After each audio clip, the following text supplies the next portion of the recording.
Or do other creatures yawn? Do they catch them too? Oh, not at all. Yawning is incredibly common across the animal kingdom. Dogs, cats, birds, even fish yawn. Seriously. Yeah. But what's really interesting is the contagious part. Our closest relatives, chimps, they don't just yawn, they absolutely catch yawns from each other, very similar to how we do.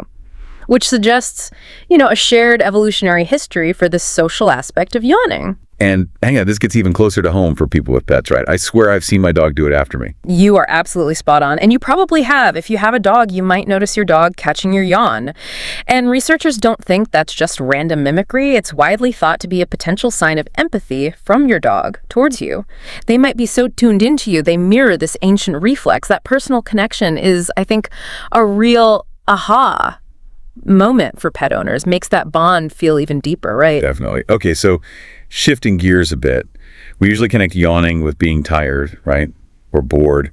It's like the universal sign for I need coffee or this meeting is dragging. Yeah. But what if that's actually backwards? What if it's not about winding down, but winding up? That is the surprising twist, isn't it? It totally flips the common idea. It seems counterintuitive, I know, but there's a solid hypothesis that yawning might actually help us stay awake and alert, especially when we're a bit tired or maybe about to shift into a more demanding activity. Think about it. When do people often yawn? You see athletes yawning right before a race, musicians just before they go on stage, even soldiers, historically, before battle. It's probably not boredom in those cases, right? It could be the body prepping itself. Huh. So it really makes me rethink. Yeah, every time I've yawned before giving a presentation or starting a long drive. So instead of meaning I'm zoning out, it's my brain saying, okay, let's get sharp.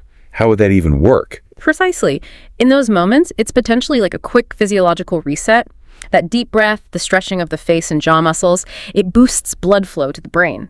Might give a little jolt of oxygenated blood, maybe trigger some alertness-enhancing neurotransmitters. Basically, a mechanism to keep the brain focused, maybe clear out the mental cobwebs, like refreshing your browser cache. So yeah, next time you yawn before something important, maybe think, okay, body's getting ready. Game on. Not, oh no, I'm bored. Okay, here's another little tidbit I found completely fascinating. Get this. It links back to the brain stuff we talked about, the complexity, the cooling.